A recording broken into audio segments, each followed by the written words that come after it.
अंतर्राष्ट्रीय कृष्ण भावनामृत संघ के संस्थापक और आचार्य श्रीला भक्तिवेदांत स्वामी प्रभुपाद की जन्म शताब्दी महामहोत्सव पर नामानंद विश्व संकीर्तन समाज ने फॉरेस्ट हिल्स न्यूयॉर्क में 1996 में 5 अगस्त से 11 अगस्त तक श्रीमद् भागवत कथा का आयोजन किया। श्रीला प्रभुपाद के प्रिय शिष्य, वेद विद्वान, सनातन धर्म के प्रचारक और वृंदावनवासी परम पूज्य श्रीमद् राधा गोविंद गोस्वामी महाराज ये कथा के वक्ता है।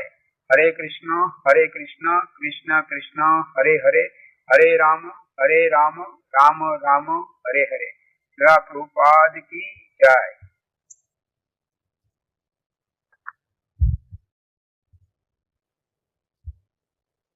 मैं यह कार्य करूंगा, मैं भागवत सुनूंगा। तो यहाँ हम लोग संकल्प करेंगे,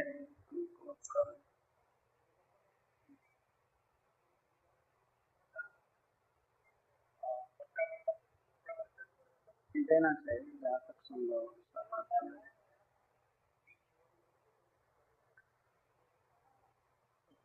श्रीमद् भागवत सुनने के पहले पवित्र होना पड़ता है। पवित्र होने के लिए भगवान का स्मरण किया जाता है।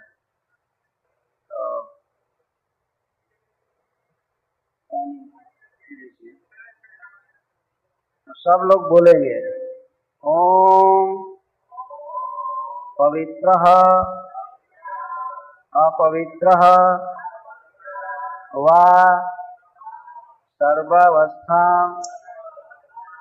गतोऽपि वा यः स्मरेत् पुंडरीकाक्षं सः बाह्य अभ्यंतरः शुचिः।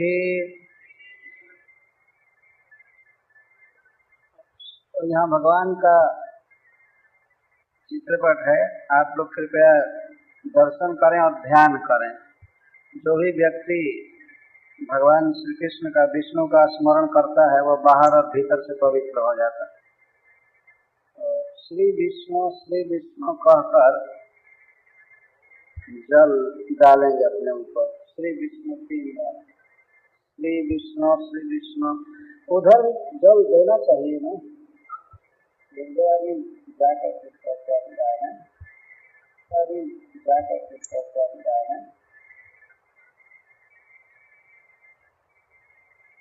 गिलास में पानी लेकर देना चाहिए। श्री विष्णु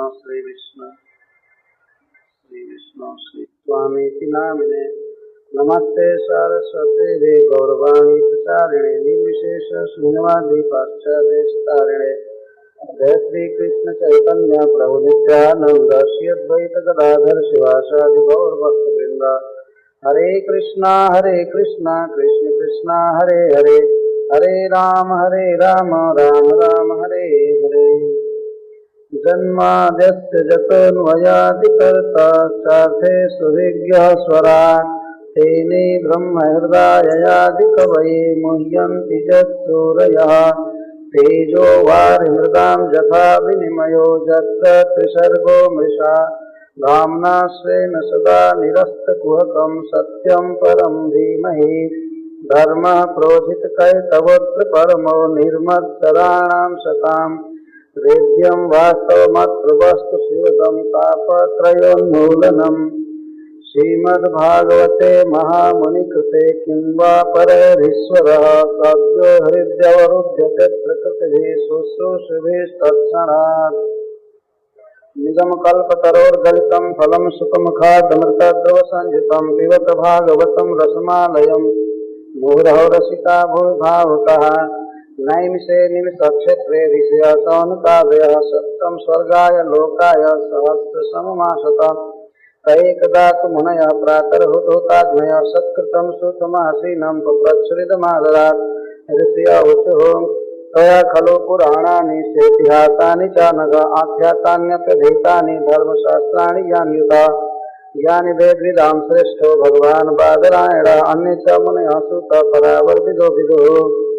वेत्थत्वं सौम्य तत्सर्वं तत्कुतस्तदनुग्रहात् भूयो स्निग्धस्य शिष्यस्य गुरवो गुह्यमप्युत।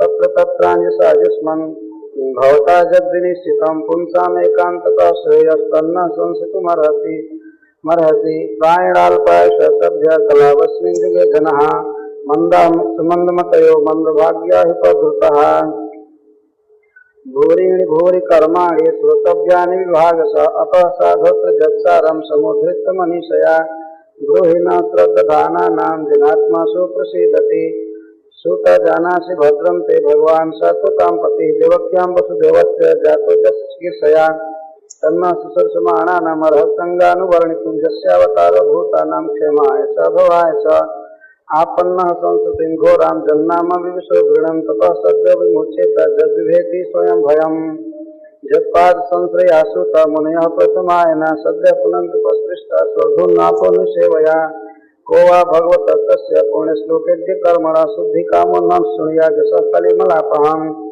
तस्य कर्माणुदाराणि परिगीतानि सूरिभिः ब्रूहि न श्रद्धानानां लीलया दत्तः कलः अथाख्यायि हरिर्धीमन् अवतार कथा शुभा लीला विदत स्वयमीश्वरस्यापि मायया वयं तु न वितृप्याम उत्तम श्लोक विक्रमे दक्षिणवतां रसज्ञानां स्वादु स्वादु पदे पदे कृतवान् किल भिर्जाणि स रामेण केशव अतिमर्त्यानि भगवान् गूढ कपटमानुषः कलिमागतमाज्ञाय क्षत्रेऽस्मिन् वैष्णवे वयम् आसीना दीर्घसत्रेण कथायां सक्षणा हरेः त्वं न सन्दर्शितो धात्रा दुस्तरं निष्ठितिर्षतां कलिं सत्वहरं पुंसां कर्णधार इवार्णवाम् ब्रूहि योगेश्वरे कृष्णे ब्रह्मणि धर्मवर्मणि स्वां काष्ठामधुनोपेते धर्मः कं शरणं गतः इति श्रीमद्भागवते महापुराणे प्रथमस्कन्धे नैमिषोपाख्याने प्रथमोऽध्यायः।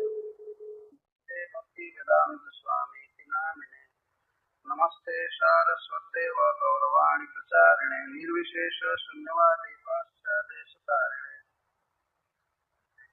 नमो महावदान्याय कृष्ण प्रेम प्रदायते कृष्णाय कृष्ण चैतन्य नाम्ने गौरत्विषे नमः।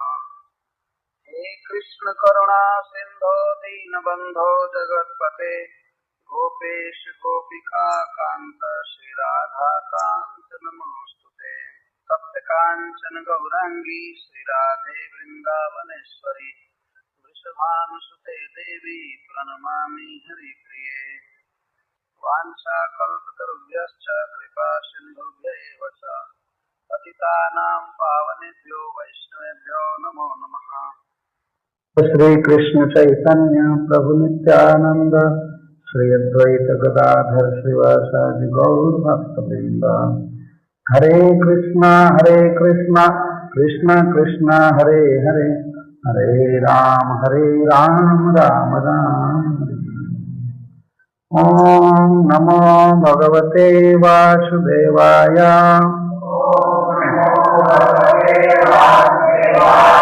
ओम नमो भगवते वासुदेवाय ओम नमो भगवते वासुदेवाय।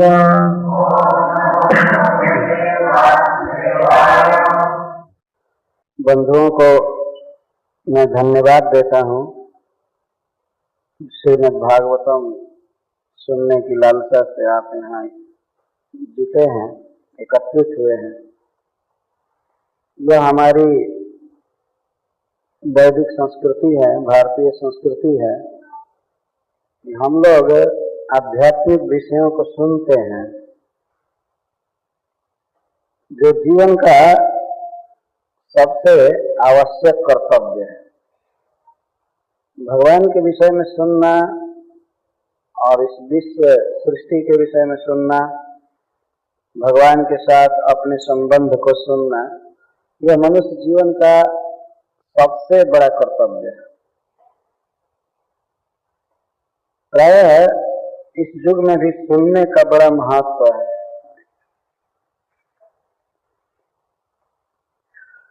स्कूल कॉलेज में यूनिवर्सिटी में लड़के जाते हैं सुनने के लिए, तो कई वर्ष तक सुनते हैं, है ना। तो सुनते हैं इसलिए कि वे जानते हैं कि हम सुनेंगे तो सुनकर इस जगत में हम अच्छा साधन प्राप्त करेंगे, अच्छी तरह से जिंदगी जिएंगे, इसके लिए सुनते हैं। और इंफीरियर क्लासों में, छोटे क्लासों में तो बहुत लिखना पड़ता है, चित्र बनाना पड़ता है, लेकिन मनुष्य ज्यों ज्यों हायर कक्षाओं में जाता है, उच्च कक्षाओं में जाता है, तो सुनना ही मुख्य हो जाता है। लेक्चरर लेक्चर देता है और प्राय सुनते रहते है ना। और जब बच्चा क्लास में रहते हैं तो स्लेट पकड़वाते हैं लोग और कौआ क ऐसे चिन्ह खांचते रहते हैं, चिन्ह बनाते रहते हैं। लेकिन ज्यों ज्यों ऊंची कक्षाओं में जाते हैं त्यों त्यों बस श्रवण और कीर्तन, तो बोलना और सुनना ये होता है। तो इससे भी सिद्ध होता है कि श्रवण ही मुख्य है। हमने देखा है बनारस हिंदू यूनिवर्सिटी में सप्ताह में एक घंटी कोई प्रोफेसर पढ़ाते थे, लेक्चरर पढ़ाते थे, तो उनको बहुत भारी सैलरी दी जाती थी। सप्ताह में एक बार 45 मिनट पढ़ाते थे, 45 मिनट्स, और अन्य सबसे अधिक उनको वेतन दिया जाता था। तो 45 मिनट बोलने का वेतन उनको बहुत दिया जाता था। बोली की इतनी बड़ी कीमत है। और आजकल भी अटॉर्नी आदि जो हैं, इनकी बोली की बहुत कीमत होती है। वकील थोड़ी थोड़ी बात के लिए बहुत बहुत बड़ी बड़ी फीस लेते हैं। तो जब थर्ड क्लास की बातें, झूठी बातों का इतना वैल्यू है इस संसार में, सपना जैसे झूठी बातें हैं, फिर भी इसके लिए मनुष्य कीमत देता है, समय खर्च करता है। तो जो जीवन का सत्य है उसको सुनने में हमें क्यों नहीं समय लगाना चाहिए। तो जो विवेकी पुरुष होते हैं, महान होते हैं, वे हायर सब्जेक्ट्स को, आध्यात्मिक विषयों को सुनते हैं, करते हैं, और सारे विषय ग्रंथों में लिखे गए हैं, लेकिन सुनना पड़ता है। तो इसी परंपरा में यह श्रीमद् भागवत का श्रवण, तो हम लोग श्रीमद् भागवत सुनते हैं। हमारे भारतवर्ष में यह परंपरा है, और जो भी भारतवासी भारत से पाश्चात्य देश में आए हैं, कहीं भी दुनिया में किसी देश में गए हैं, तो आज भी वे अपनी संस्कृति को, अपने धर्म को बचा कर रखने का प्रयास कर रहे हैं, करते हैं। जगह जगह मंदिर है, भगवान के अर्चा विग्रह हैं, देवी देवता के अर्चा विग्रह हैं, मूर्तियां हैं, और कभी कभी भागवत का अनुष्ठान होता है, पूजा होती है, कीर्तन होता है। यह बहुत अच्छा है, वास्तव में ये होना ही चाहिए। देश छोड़ दे भले आदमी, लेकिन धर्म न छोड़े। देश तो छोड़ देता है मनुष्य जीने के लिए, जीविका के लिए, लेकिन अपना स्वभाव, अपना धर्म, अपनी संस्कृति कहीं नहीं छोड़नी चाहिए। और बहुत खुशी की बात है, मैं घूम घूम कर देख रहा हूँ कि सब जगह धर्म से प्रेम है। जो भी भारत छोड़ करके आए हैं, न्यूनाधिक रूप से अभी भी अपने धर्म से प्रेम है। तो धर्म का एक मुख्य अंग है भगवान के विषय में सुनना। तो श्री भक्तावतार दास जी के सत्प्रयास से यहाँ पर यह आयोजन हुआ है। मैं उनको धन्यवाद देता हूँ, और आप सभी श्रोता बंधुओं को मैं धन्यवाद देता हूँ। मैं आभारी हूँ कि आप यहाँ सुनने के लिए अपना अमूल्य समय खर्च कर रहे हैं। यह नियम है कि श्रीमद् भागवतम प्रारंभ करते समय श्रीमद् भागवतम की कुछ महिमा कहनी चाहिए। आज का युग ऐसा है कि बिना कुछ महिमा सुने किसी कर्म में उसकी रुचि नहीं होती। ऐसे भागवत की जितनी महिमा है उतना तो हम लोग कह नहीं सकते हैं, लेकिन फिर भी कुछ कहना चाहिए। यह युग एडवर्टाइजमेंट का युग है। कितना एडवर्टाइजमेंट करते हैं लोग, कितना विज्ञापन करते हैं। तो अमेरिका में रहने वाले आप सब लोग देख ही रहे हैं। मैं देखा वो रोड पर घर के पास कोई पत्रिका कोई कागज फेंक कर चले जाते हैं फ्री में। मैं पूछा ये सब कहाँ क्यों फेंका गया है? बहुत लोग बताते थे ऐसा ही फेंक दिए हैं कि इसमें से कोई पढ़ेगा, कुछ सामान खरीदेगा। कंडम से कंडम, तुच्छ से तुच्छ वस्तुओं का विज्ञापन किया जा रहा है सारे संसार में। तो यह कुछ परंपरा भी है। तो भागवत का विज्ञापन किया गया है। भागवत के विज्ञापन की महिमा की थोड़ी सी बात मैं कहूंगा, क्योंकि आज विलंब भी हो गया है। प्रथम दिन प्राय ऐसा होता है। एक बार भागवत प्रारंभ होने वाला था बंबई में, हमारे मंदिर में 9 बजे प्रारंभ होने वाला था दिन के समय, और बज गया 11 बज गया चालू होने में। तो एक जज आए थे कथा सुनने के लिए, बीके दुबे, ब्रजेंद्र कुमार दुबे उनका नाम था। वो जज थे और 9 बजे आकर बैठ गए थे कुर्सी पर सुनने के लिए। मैं भी बैठ गया था 9 बजे आकर, लेकिन और सब सजाने में, ये सब करने में 11 बज गया। कथा प्रारंभ होने से पहले ही जज साहब ने कहा कि स्वामी जी हमारा एक प्रश्न है, आई हैव ए क्वेश्चन। मैंने कहा पूछिए। उन्होंने कहा कि आप लोग झूठ क्यों बोलते हैं? जब आप लोग 9 बजे समय दिए थे तो 11 क्यों बजाए? ये मेरा प्रश्न है। मैं कहा कि मैं इसका उत्तरदायी नहीं हूं, मैं तो बैठा था 9 बजे, मैं उत्तर नहीं दूंगा। लेकिन मैं और लोगों की तरफ से उत्तर दे रहा हूं कि कोई भी ईश्वर नहीं है, भगवान नहीं है, जो चाहे वो हो जाए। हम लोग तो बहुत काम सोचते हैं, ये काम अब हो जाए, तब तक कोई ट्रैफिक हो जाती है।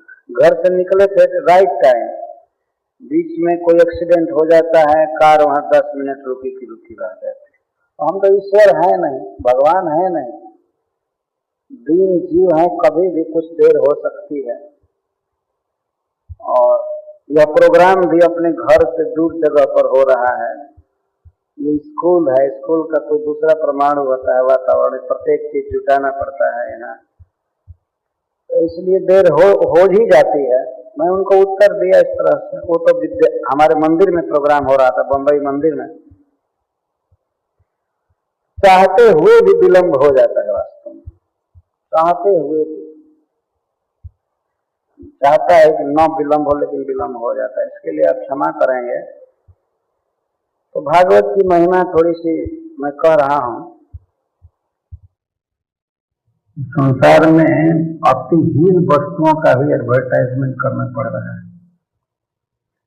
शिव शास्त्र में श्रीमद् भागवतम का भी एडवर्टाइजमेंट है, विज्ञापन उसको कहते हैं संस्कृत में।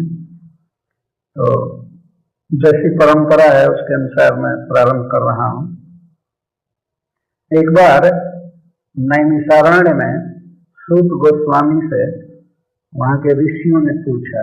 ऋषियों ने सौनक जी को अपना प्रधान व्यक्ति बनाया था कि जो कुछ पूछना होगा सूत गोस्वामी से सौनक जी पूछेंगे। सौनक जी समस्त शास्त्रों के विद्वान थे और आयु में भी सबसे बड़े थे, क्योंकि 88,000 ऋषि अगर एक साथ प्रश्न करने लगे तो बहुत भारी डिस्टर्बेंस होता सब अंगुली उठाते, 1 क्वेश्चन मेरा है। इसलिए सबने चुन लिया था कि जो कुछ पूछना होगा सौनक जी पूछेंगे, और दूसरे लोग नहीं पूछते थे। सबके मनोभाव को, प्रश्न को वे जान जाते थे, तो वे पूछते थे। तो उन्होंने पूछा, सूत गोस्वामी आपने बहुत शास्त्र पढ़ा है, आप बहुत गुरुजनों का संग किए हैं और दीर्घजीवी भी हैं, आपका बहुत बड़ा अनुभव है, बहुत आपने सुना। तो हमारा प्रश्न आपसे यह है कि समस्त शास्त्रों को पढ़ने के बाद और आचार्यों के मुख से सुनने के बाद आपने मनुष्यों के हित के लिए कौन सा साधन निश्चित किया है? कौन ऐसा कार्य है जिसे मनुष्य कर ले तो उसे और कुछ करना बाकी नहीं रहेगा? इसको एकांतिक श्रेय कहते हैं। एक अंत, ऐसा मंगलमय साधन जिसे करने पर जीवन पूर्ण हो जाए, अब कुछ करना ना पड़े, जन्म मृत्यु से पार हो जाए, भगवान का धाम मिले। कृष्ण प्राप्ति कर्म शश्वत साधनम तद बदाधुना, ऐसा साधन बताइए जिससे भगवान कृष्ण की प्राप्ति हो, उनका धाम प्राप्त हो और आसानी से किया जा सके। तो सूत गोस्वामी तत्काल उत्तर देते हैं कि इसके लिए तो श्रीमद् भागवतम का श्रवण और कीर्तन करना चाहिए, ये पहले से ही निश्चित किया गया है। वे कहे कि श्रीमद् भागवतम का श्रवण करना चाहिए, बस जीवन में सबसे बड़ा कार्य यही है। और श्रीमद् भागवतम का श्रवण ठीक से कर लिया जाए तो भगवान में मन लग जाता है और शरीर त्यागने के बाद जीव भगवान के धाम में जाता है, इसमें कोई संदेह नहीं। तो एक उदाहरण दे रहे हैं कि जब महाराज परीक्षित की मुक्ति हो गई, 7 दिन भागवत सुनने के बाद वे भगवान के धाम में चले गए, तो ब्रह्मा जी को भी आश्चर्य हो गया कि 7 दिन में केवल आराम से बैठ करके सुन करके कैसे मुक्त हो गए परीक्षित। तो ब्रह्मा जी को विस्मय हुआ। तो ब्रह्मा जी अपने सत्य लोक में एक तराजू बनाए, तौलने के लिए स्केल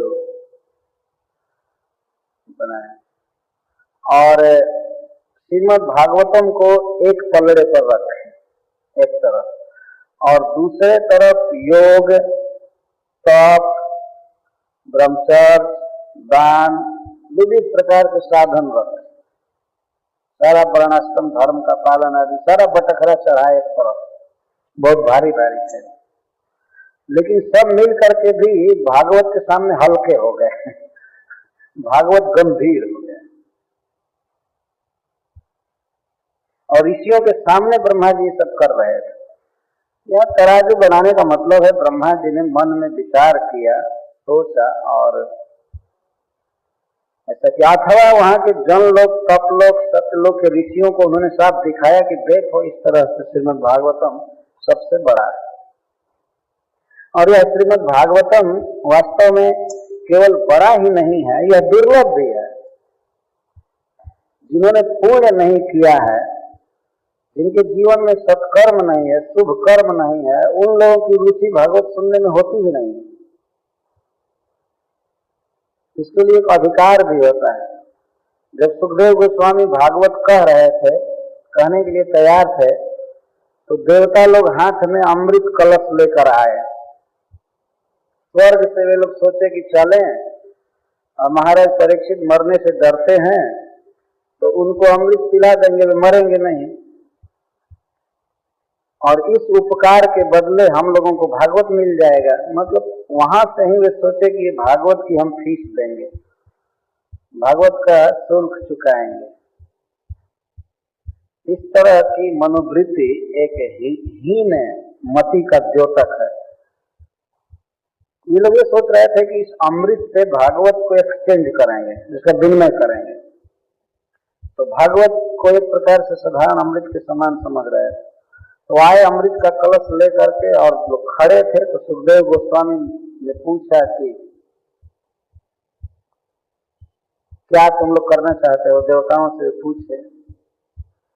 तो कहे कि देवता लोग कहे कि महाराज परीक्षित अमृत पी लें और हम लोगों को कथामृत दीजिए इस उपकार के बदले। तो सुखदेव गोस्वामी कहे कि इस पूरे बाउंड्री से जहां तक कथा मंडप है इनको बाहर करो, देवताओं को भगाओ यहाँ से, इनको नहीं देना। अभक्ता विज्ञा न बदल कथा न, तुम लोग ऐसे आए होते, श्रद्धा से बैठे होते तो सुनते, लेकिन तुम भागवत की कथा की तुलना अमृत से कर दिए, इसलिए तुम लोग अनधिकारी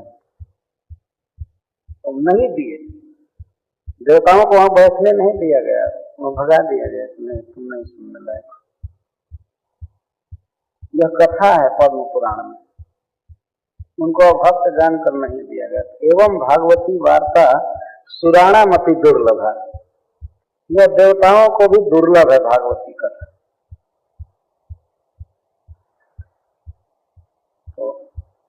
फिर इसकी महिमा इस तरह की है। सूत गोस्वामी आगे कथा कहते हैं कि एक बार नारद मुनि इस पृथ्वी को सर्वोत्तम जानकर घूम रहे थे, इस पृथ्वी पर भ्रमण कर रहे थे।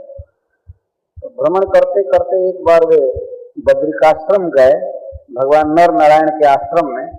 तो नारद जी बड़े व्याकुल थे, बहुत जल्दी जल्दी जा रहे थे, जल्दी जल्दी जा रहे थे। जैसे गृहस्थ आदमी, हाउस होल्डर बहुत बेचैन रहता है, चिंता में रहता है, नारद जी वैसे जा रहे थे। तो 4 कुमारों से भेंट हुई। 4 कुमार मतलब सनक सनंदन आदि, ब्रह्मा जी के सबसे बड़े पुत्र, नारद जी के बड़े भाई।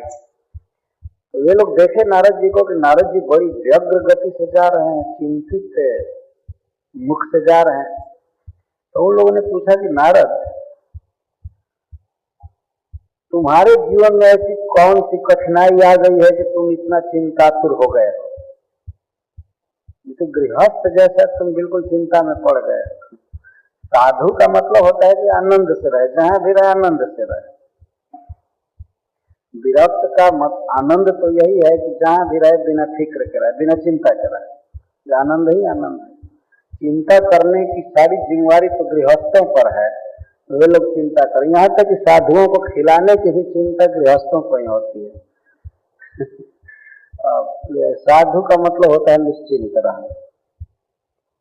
चारों भाई पूछे कि आप इतने चिंतातुर क्यों हैं? आप लोक संग्रह से मुक्त हैं, फिर भी ऐसी दशा क्यों है? तो नारद जी कहे कि मैं पृथ्वी पर गया था घूमते हुए, तो सबसे पहले मैं पुष्कर गया, पुष्कर के बाद फिर कुरुक्षेत्र आया, बद्रिकाश्रम और हरिद्वार, गंगाद्वार हरिद्वार दोनों एक ही है।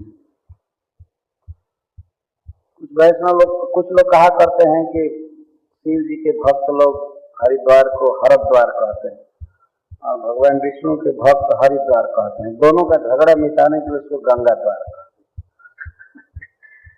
ठीक है, उसको गंगाद्वार।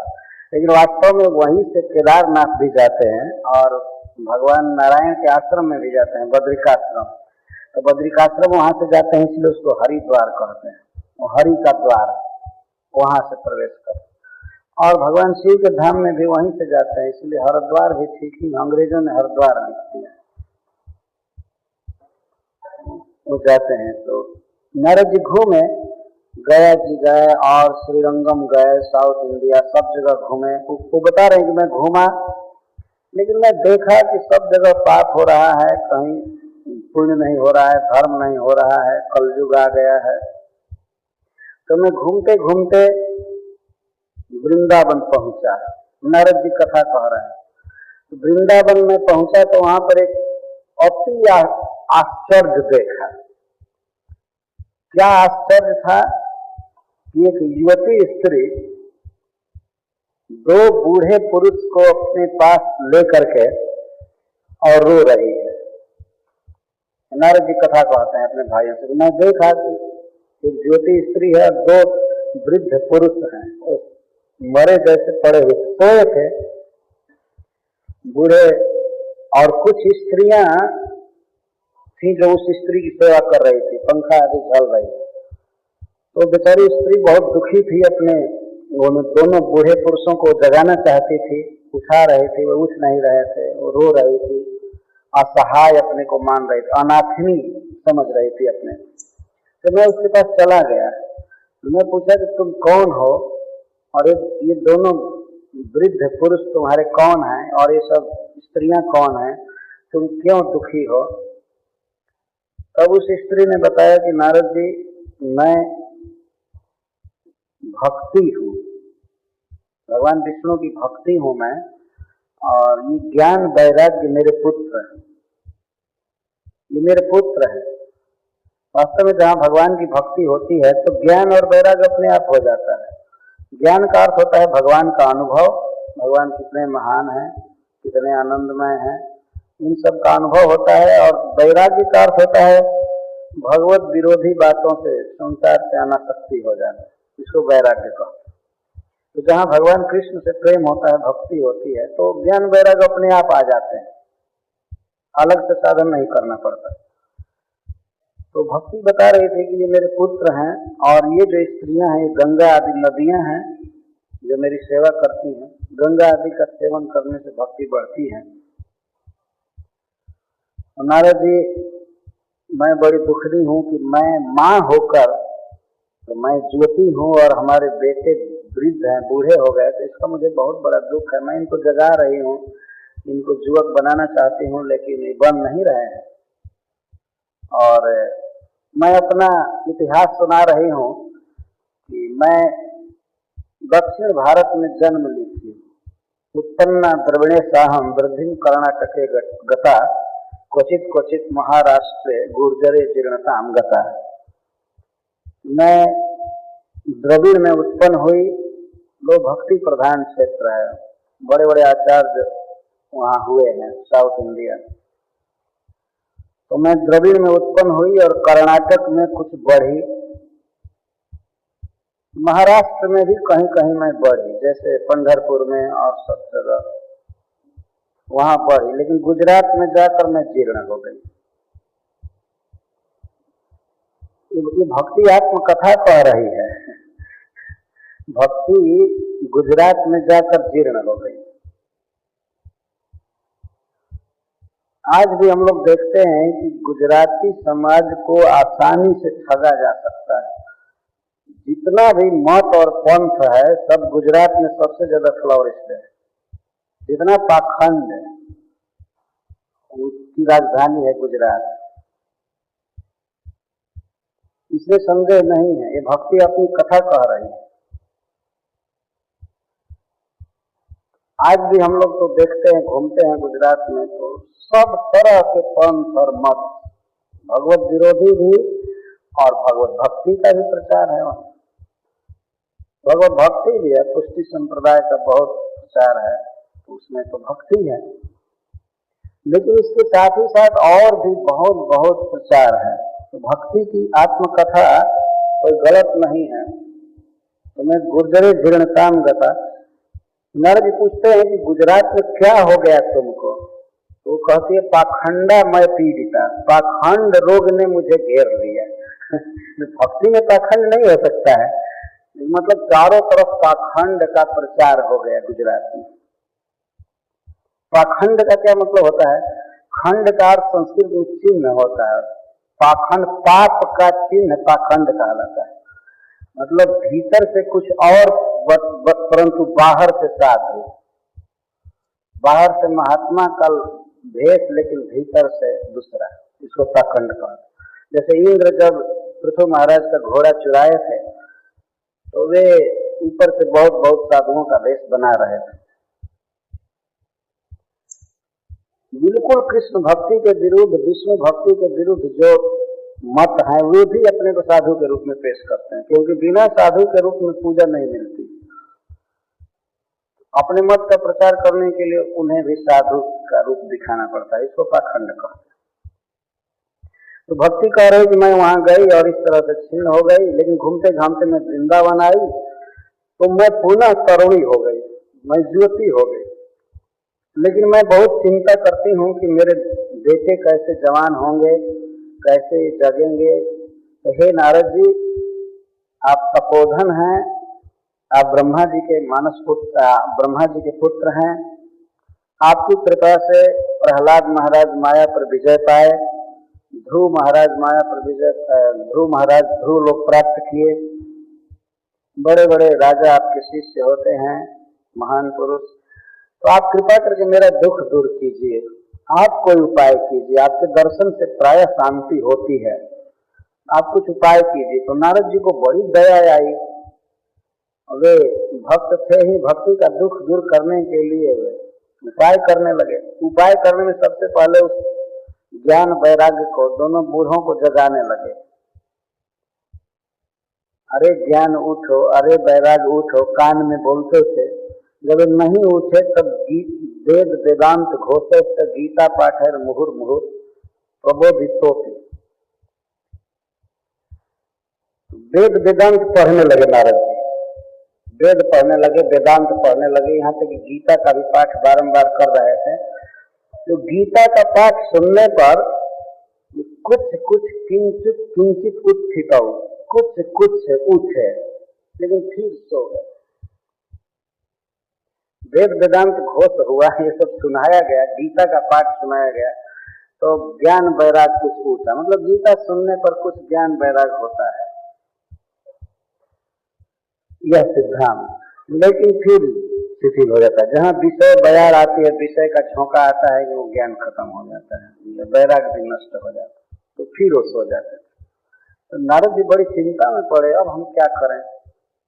वेद वेदांत का घोष करने पर, पाठ करने पर, गीता पाठ करने पर भी ज्ञान वैराग नहीं जग रहे, तो बड़ी चिंता में पड़े। तो भक्ति को उन्होंने कहा कि अच्छा ठीक है, तुम यहाँ धीरज रखो, यदि मैं भगवान का दास होऊंगा तो तुमको घर घर में प्रचारित करके रहूंगा, अन्य धर्मों का तिरस्कार करके यदि तुमको मैं घर घर में नहीं स्थापित कर दिया तो मैं कृष्ण का दास नहीं। ठीक है, तुम चिंता मत करो। इसके बाद नारद जी ऋषियों के आश्रम में पहुंचने लगे और पूछने लगे कि ऐसी ऐसी बात है, भक्ति की दुर्दशा है, ज्ञान वैराग्य मरे जैसे हो गए, उपाय बताइए। तो वे लोग शास्त्र खोल खोल करके पढ़ पढ़ करके कहते थे, जब वेद वेदांत और गीता पाठ से वो ज्ञान वैराग नहीं जगे तब असंभव है जगना। कुछ लोग तो ये सुनते थे कि नारद जी पूछने आ रहे हैं तो वो लोग भाग जाते थे कि हमारी बेइज्जती न हो, हम तो कुछ जानते नहीं, अब कौन सा साधन बताएं। नारद जी कह रहे हैं उसी साधन को जानने के लिए मैं सोचा कि बद्रिकाश्रम में आकर तप करूं, भगवान नारायण मुझे बताएंगे, नर नारायण बताएंगे, आप लोगों से भेंट हो गई, मतलब 4 कुमारों से भेंट हो गई, तो आप सबसे बड़े साधु हैं, आप बताइए वो साधु। क्योंकि नारद जी जब ज्ञान वैराग को जगा रहे थे, भक्ति को सुखी करना चाहते थे, तो उस समय आकाशवाणी हुई कि हे नारद जी, आप ज्ञान वैराग और भक्ति को पुष्ट करने के लिए सत्कर्म कीजिए, अच्छा कर्म कीजिए, और उस कर्म का उपदेश आपको साधु पुरुष करेंगे, सत्पुरुष करेंगे। तो आकाशवाणी ने भी कोई साफ कहा नहीं, आकाशवाणी ने साफ कहा नहीं। तो नारद जी पूछे 4 कुमारों से कि कौन सा सत्कर्म है जो आकाशवाणी ने कहा, कौन सा सत्कर्म है और कौन पुरुष उपदेश करेंगे? आप लोगों से बड़ा पुरुष कोई है नहीं, कोई सत्पुरुष नहीं है आपसे बढ़कर, इसलिए आप बताइए कि वो कौन सा सत्कर्म है। तो 4 कुमारों ने बताया कि आश्चर्य है नारद जी कि आप इस प्रश्न को पूछ रहे हैं, आपको पता नहीं है श्रीमद् भागवतम का पठन और श्रवण ही सबसे बड़ा सत्कर्म है। जब वेदव्यास देव अज्ञान में डूबे थे, चिंतित थे, असंतुष्ट थे, तो आपने भागवत का उपदेश किया उनको, आपने उनका शोक दूर किया था, और आप स्वयं ऐसा प्रश्न कर रहे हैं, आश्चर्य की बात है, आपको ऐसा प्रश्न नहीं करना चाहिए। आप श्रीमद् भागवतम की कथा सुनाइए, भक्ति ज्ञान वैराग बढ़ जाएंगे, उनका प्रचार सब जगह हो जाएगा, ये सबसे बड़ा साधन है। तब नारद जी ने कहा कि मैं तो वेद वेदांत घोष किया, गीता पाठ किया, उनकी नींद ही नहीं खुली, उनकी बुढ़ापा नहीं गई, तो भागवत में तो वेद वेदांत का ही रस दिया गया है, तो उसको सुनने के बाद कैसे भक्ति बढ़ जाएगी और ज्ञान वैराग्य पुष्ट होंगे? भागवत में भी तो वेदांत का रस है, वेद का रस है।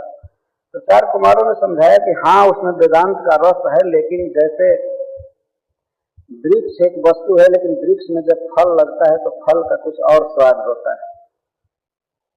लकड़ी खाए कोई और कोई फल खाए, दोनों में अंतर होता है कि नहीं?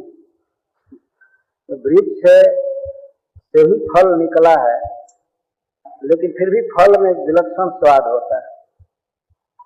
दूध में सब जगह घी छिपा रहता है, लेकिन जब मथ करके घी अलग कर दिया जाता है तो उस घी का स्वाद कुछ और होता है।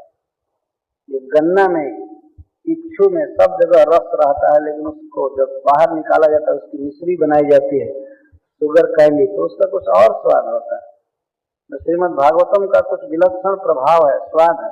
आप भागवत की कथा कहिए, लोग सुने, इससे ज्ञान वैराग बिल्कुल युवक हो जाएंगे, भक्ति बिल्कुल सुखी हो जाएगी, सब जगह प्रचार हो जाएगा। तब नारद जी ने कहा कि ठीक है, तो मैं आप लोगों को ही भागवत का वक्ता चुन रहा हूं, आप लोगों को कथा कहानी होगी। तो 4 कुमार स्वीकार कर लिए। तो ठीक है। तो बद्रिकाश्रम में निश्चित हुआ, प्रपोजल रखा गया कि भागवत की कथा होगी। कहाँ पर होगी? नारद जी कहे कि हरिद्वार में कथा होगी। गंगा जी का तट है, बालुका बिछी हुई है, बहुत अच्छा आनंद नामक तट है। और सबसे पहले भागवत सप्ताह हुआ, पहला भागवत सप्ताह हरिद्वार में हुआ और वक्ता थे 4 कुमार। तो जब भागवत की कथा वो लोग प्रारंभ कर रहे थे तो उस समय भागवत की महिमा कह रहे थे। कोई भी व्यक्ति चाहे कितना भी पाप किया हो, यदि भागवत सुनता है तो पवित्र हो जाता है, क्योंकि इसमें भगवान का वर्णन होता है बारंबार, तो पवित्र हो जाता है। मैं ऐसा समझता हूँ आप लोगों को कष्ट हो रहा है गर्मी से ना?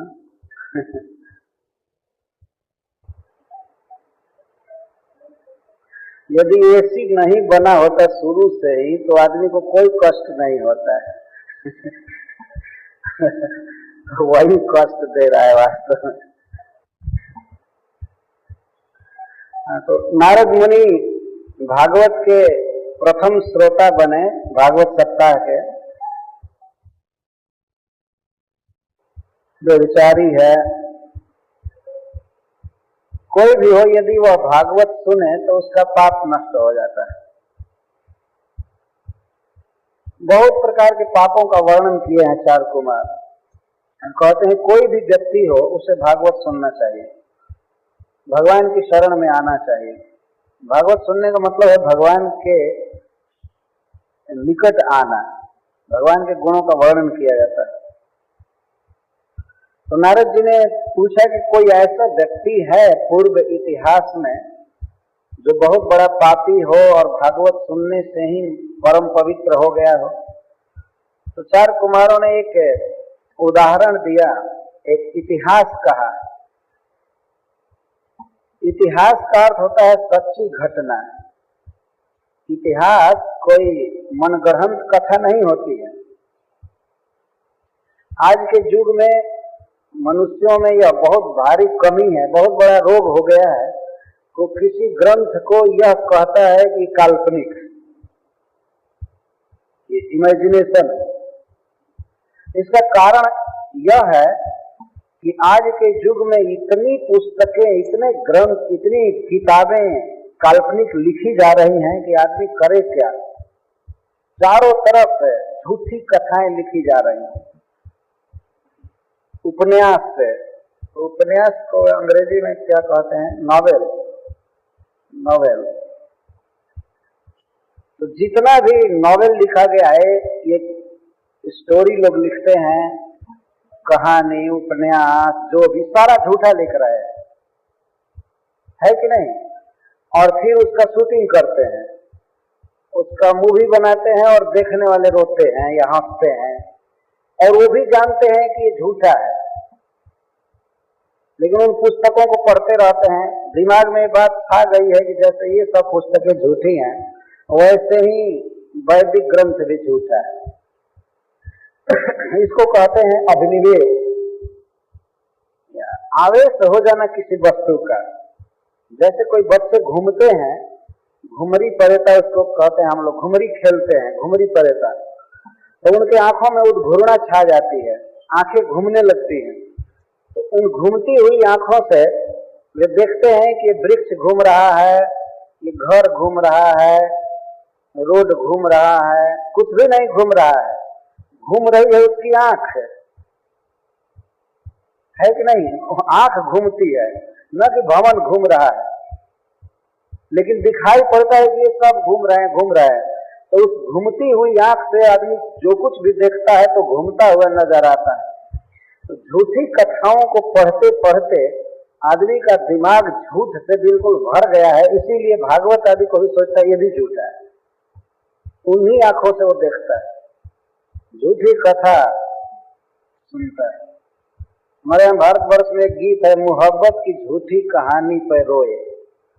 तो छोटी छोटी किताबों में झूठे मोहब्बत की कथा है, वो झूठी कथाएं हैं। एक तो मोहब्बत भी झूठा है और वो पात्र भी सब झूठे हैं। और पढ़ने वाले रोते हुए ट्रेन में पढ़ते हुए चलते हैं इंडिया में, खुश होते हैं या रोते हैं, झूठी बातें पढ़ कर। झूठ को ग्रहण करने की का अभ्यास हो गया है, आदमी सत्य को ग्रहण नहीं कर रहा है, और सत्य को यदि बताया जाता है तो कहता है ये भी तो ऐसा ही। व्यास जी ने कल्पना करके लिख दिया होगा, न कोई राम है, न कृष्ण है, न ये न है, न वो है, न ये न, ये तो झूठी कथाओं को पढ़ने का अवसर हो गया है, इसीलिए आदमी इसको झूठा कहता है। लेकिन है यह सच्चा इतिहास। हमारे यहाँ लोग कथा कहानी कहते हैं, मैं सुना हूँ बचपन में, जब सोने का समय होता है, जब जाते हैं सोने के लिए, तब किसी से कहते हैं थोड़ा कहानी सुनाओ, और सोए सोए सुनते हैं। वो सोने जा रहे हैं और ये कहते हैं कि जरा कोई कथा कहो जिससे नींद आवे, कोई कथा कहो, और वो आदमी कथा कहना चालू करता है झूठा जोड़ करके। एक राजा था, एक रानी थी, ये था वो था, और लेकिन वो पहले से ही प्रॉमिस करा लेता है कि तुमको हुंकारा भरना पड़ेगा, हकारा भरना पड़ेगा, बीच बीच में हाँ हाँ ठीक है कहना पड़ेगा। और जब वो बीच में बोलना बंद कर देता है, नहीं हकारा भरता है, तो कहता है सो रहे हो क्या? तो कहता नहीं अभी सो नहीं रहे हैं, चलो कहो कहो कहो।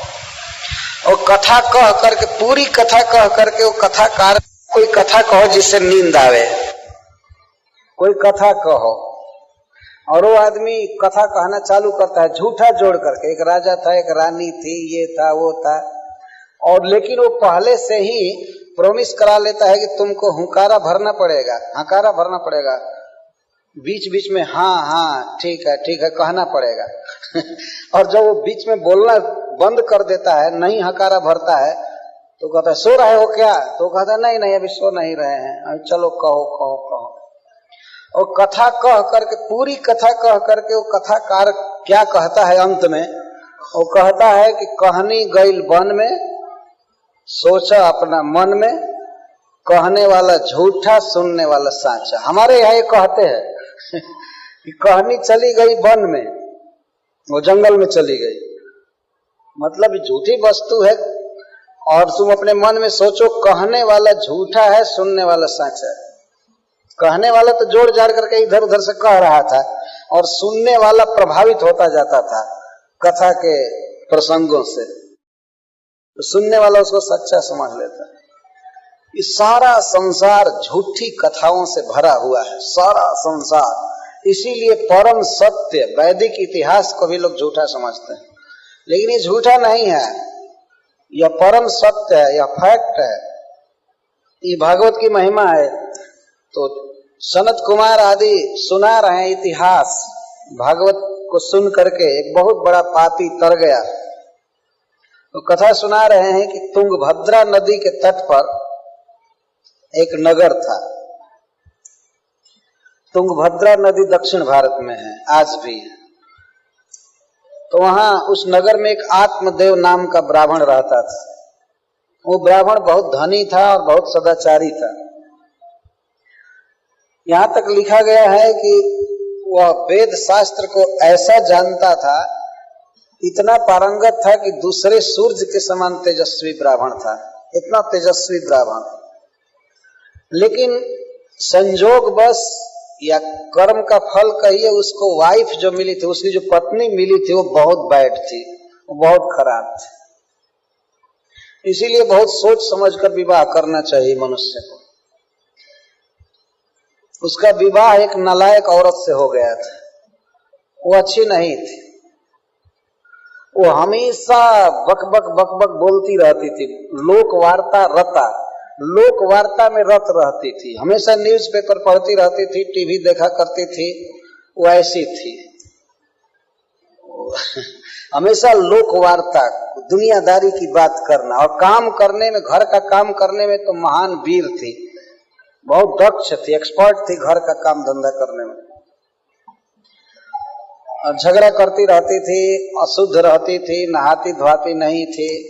अब उसके दुर्गुणों का क्या वर्णन किया जाए, सब तरह से खराब थी। तो आत्मदेव ब्राह्मण के घर में सब सुख था, पूरा धन था लेकिन उसको कोई पुत्र नहीं था। तो पुत्र नहीं था तो बेचारा बड़ा दुखी रहता था। पुत्र प्राप्ति के लिए वो यज्ञ किया, दान किया, अपने धन का आधा हिस्सा 50% तो धर्म में लगा दिया, लेकिन न पुत्री हुई न पुत्र। पुत्र तो हुआ ही नहीं, एक बेटी भी नहीं हुई। इसलिए बहुत भारी चिंता उसको हुई कि हाय धन भी चला गया और बेटा हुआ न बेटी हुई, कुछ नहीं। बड़ा चिंतित रहता था। और ऐसी लोक में मान्यता है और शास्त्रों में भी लिखा गया है कि जिस व्यक्ति को पुत्र नहीं होता है और यदि वह स्वयं धर्म का आचरण नहीं किया है तो उसका आगे का जीवन बड़ा खतरा से पूर्ण रहता है। अगर पुत्र है तो पुत्र कुछ ऐसा सत्कर्म कर देता है जिससे पिता की सद्गति हो जाती है। इसीलिए पुत्र की कामना करनी चाहिए मनुष्य को। सुयोग्य पुत्र होना बहुत अच्छा है। कई ऐसे इतिहास हैं। प्रहलाद महाराज ने अपने पिता को तार दिया, सगर महाराज के पुत्रों को भगीरथ जी ने तार दिया।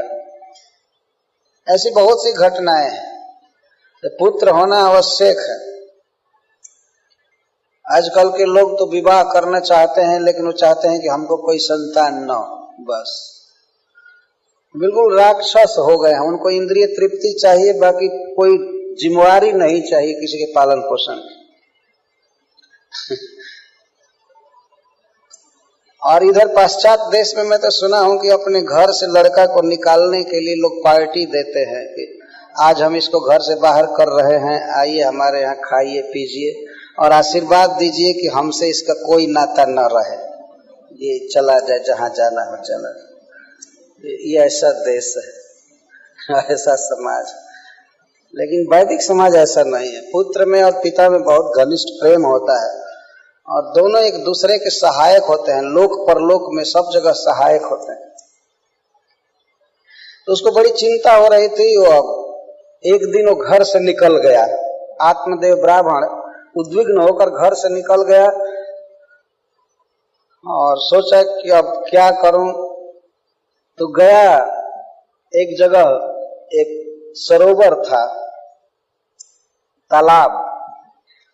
तो वहां पानी पिया, पानी पी करके बैठा था। तब तक एक ऋषि आए, एक सन्यासी आए उधर से। तो सन्यासी भी जल पिए सरोवर का, एक पेड़ के पास बैठे, वृक्ष के पास बैठे। तो ये गया उनसे मिलने के लिए। बड़े तेजस्वी सन्यासी थे, बहुत तेज था उनका प्रभाव था। तो गया और उनके आगे जाकर प्रणाम किया वो आत्मदेव ब्राह्मण और रोने लगा, फफक फफक कर रोने लगा। तो सामान्य आदमी के हृदय में भी दया उत्पन्न हो जाती है। वो तो सन्यासी थे, दयालु थे। पूछने लगे कि अरे भाई तुमको क्या चिंता है, क्यों रो रहे हो, मैं तुम्हारी क्या सहायता करूं, क्या हेल्प करूं, बोलो। तो वो कहा कि क्या कहूं महात्मा जी, मैं अपने दुख का कारण, मेरे घर में जो फल आता है, जो फ्रूट आता है, वो थोड़े ही समय में सड़ जाता है। मैं अपने घर में जो भी गाय रखता हूं वो भी बांझ हो जाती है। जो वृक्ष लगाता हूं उसमें भी फल नहीं आता है। हमारे हाथ का दिया हुआ कोई देवता लोग नहीं ले रहे हैं, पितर भी नहीं ले रहे हैं, क्योंकि मैं बिना बेटा का हूं, बिना पुत्र का हूं। बिना पुत्र का होना एक पाप है। इसलिए मैं अब मरने के लिए आया हूं, मैं आत्महत्या करना चाहता हूं। ये झूठ बोल रहा था। साधु में दया उत्पन्न करने के लिए ये बात कह रहा था। मैं मरने आया हूं और मैं आपके सामने ही अब मरना चाहता हूं। तो सन्यासी ने कहा कि अरे इसमें मरने की क्या जरूरत है, बेटा नहीं है तो तुम मर जाओगे। नहीं नहीं, तुम पुत्र की इच्छा ही मत करो, पुत्र से बड़ा दुख होता है। चित्रकेतु महाराज को दुख हुआ था, सगर महाराज को दुख हुआ था, पुत्रों से बहुत बहुत दुख होता है। बेटा से चिंता मत करो, सन्यास ले लो, घर छोड़ दो, भगवान का भजन करो, उसमें सुख है। और महात्मा ने यह भी कह दिया कि तुम एक जन्म की क्या चिंता करते हो, 7 जन्मों तक तुमको न पुत्री होगी न पुत्र होगा। मैं तुम्हारे ललाट की अक्षर मालिका को पढ़ रहा हूं, तुम्हारे ललाट की रेखा पढ़ रहा हूं। इस जन्म में तो क्या 7 जन्म तक न पुत्री होगी न पुत्र होगा। इतना सुनने पर तो वो और रोने लगा और ये समझ गया कि जो 7 जन्म की रेखा पढ़ सकता है वो पुत्र भी दे सकता है। इसलिए नाटक करना चालू किया। कहा कि नहीं, हमको सन्यास से कोई मतलब नहीं है, हम विरक्त नहीं होंगे, आप हमको पुत्र दीजिए, नहीं तो आपके चरणों में मरूंगा, यहीं पर मरूंगा। जब सुन लिया कि 7 जन्म की रेखा पढ़ लिया तो उसको विश्वास हो गया कि पहुंचा हुआ साधु है, ये जरूर पुत्र की व्यवस्था कर सकता है। वास्तव में हम लोगों के हाथ में और ललाट में सब जगह लिखा हुआ है कि हम पहले क्या थे और बाद में क्या होंगे। सब कुछ लिखा हुआ है। लिखने का मतलब यह है कि हम क्या होंगे, क्या करेंगे, वो लिखा हुआ है। यही करना होगा तुमको, ये नहीं लिखा हुआ है। आप समझ रहे हैं ना? जैसे हम लोग प्लेन पकड़ते हैं तो उसी समय लिख दिया जाता है कि कहाँ उतरेंगे, क्या खाएंगे, नट्स फ्रूट्स खाएंगे कि बर्गर खाएंगे, आपको क्या खाना है, वो वहीं लिख दिया जाता है। रिजर्वेशन जिस दिन होता है महीनों महीनों पहले सब लिख दिया जाता है। वो लोग नहीं लिखते हैं कि तुमको यहीं उतरना पड़ेगा, लेकिन कहाँ उतरना है वो लोग लिखते हैं, हमसे पूछते हैं। ऐसा नहीं कि हम कह दें कि जहां का मन करे वहां का टिकट दे दो, वो सब चीज निश्चित रहता है। तो हम लोगों का निश्चित है। निश्चित मतलब जो कुछ होने वाला है वो सब पता है, ईश्वर को लिखा हुआ है। कोई कहे कि हाथ में तो बहुत कम लिपियां हैं, इसमें क्या क्या लिखा जाएगा, लेकिन वो कंप्यूटर का जो छोटा सा डिस्क होता है, आप तो सब लोग सोच समझते हैं, उस कंप्यूटर के छोटे डिस्क में, कैसेट में कितनी बातें होती हैं, वॉल्यूम्स एंड वॉल्यूम्स बुक्स होते हैं उसमें। तो क्या ये छोटे से हाथ पर ब्रह्मा नहीं लिख सकते हैं करोड़ों करोड़ों जन्म की बात? ये सहज संभव है। ललाट में लिखा हुआ है, सब जगह लिखा हुआ है। तो साधु पढ़ लिए, कहे कि तुमको 7 जन्म तक बेटा है न बेटी है, तो लगा रोने और सोचा कि इसके अंदर दया उत्पन्न करानी चाहिए, ये जरूर वरदान दे देगा तो इसके वरदान से पुत्र हो जाएगा। वो कहा कि मैं आत्महत्या करूंगा यदि आप पुत्र नहीं देंगे तो वो महात्मा फिर द्रवित हो गए। उन्होंने कहा कि अब क्या करें, मेरे सामने इतना हठ कर रहा है। तो एक फल दिए, एक फ्रूट दिए, फल दिए और कहे कि इसे ले जाकर अपनी पत्नी को खिला देना, इसे बड़ा सुंदर पुत्र होगा, बड़ा अच्छा पुत्र होगा।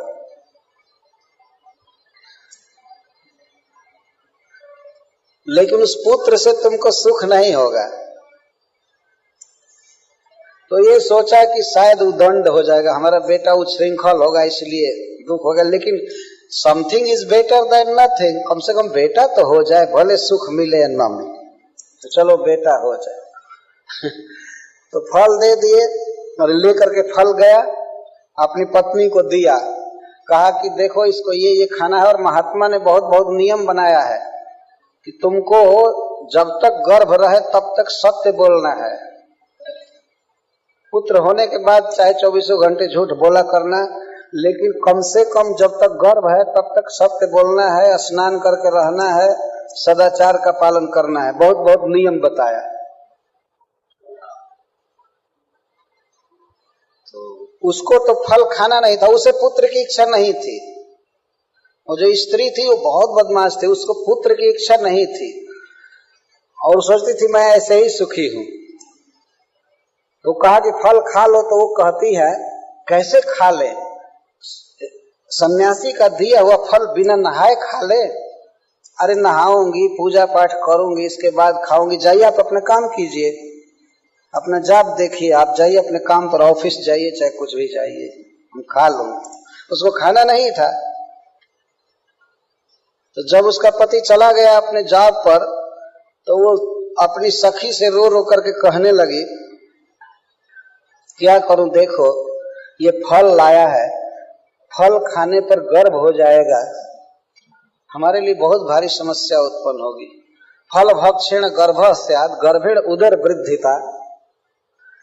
फल खाने से गर्भ हो जाएगा, गर्भ से पेट बढ़ जाएगा, पेट बढ़ जाने से कम भोजन होगा और कम भोजन होने से कम शक्ति हो जाएगी, तो घर का काम धंधा कैसे होगा? तो इस तरह से विचार कर रहे कुतर्क जोग उपस्थित कर रही है। इस संसार की सभी स्त्रियां इसी राक्षसी जैसा सोचने लगे तब तो सृष्टि ही बंद हो जाएगी।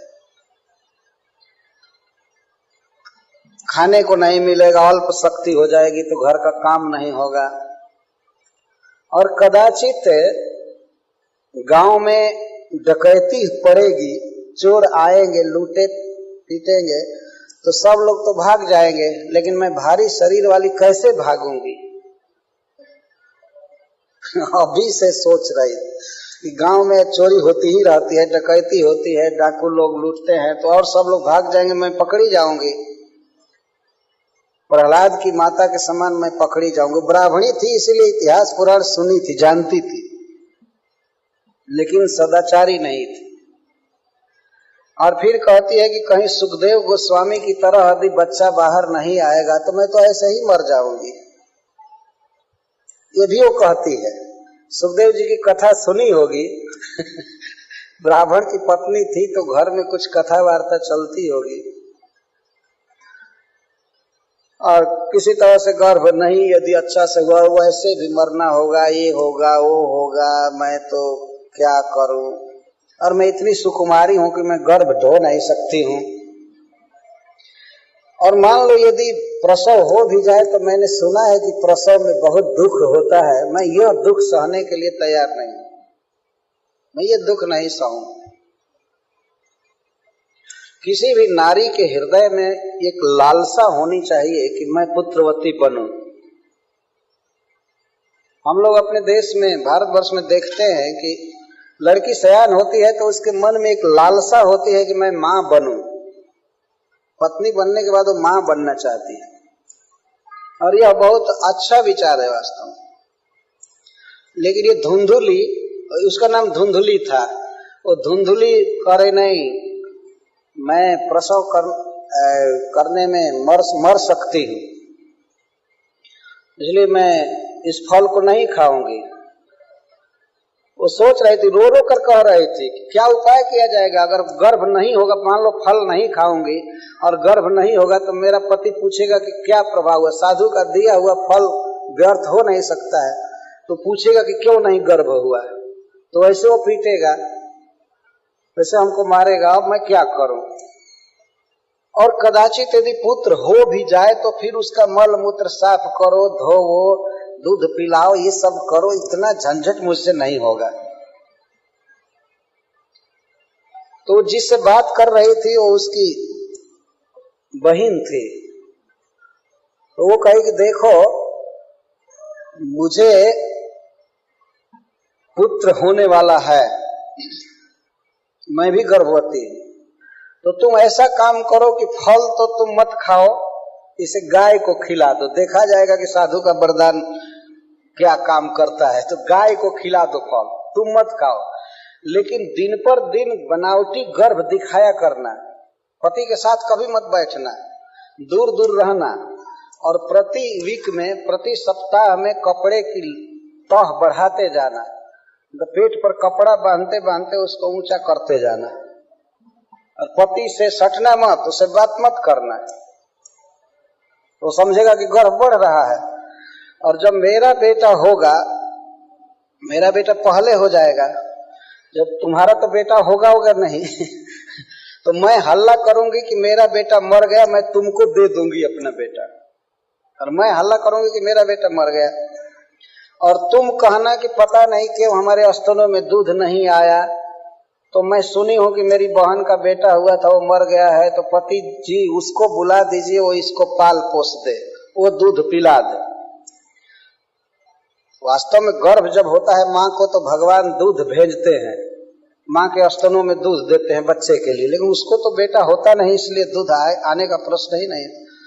ये दो स्त्रियों ने मिल करके आपस में साठ गांठ किया, और दैव जोग से किसी को इसका पता नहीं चला।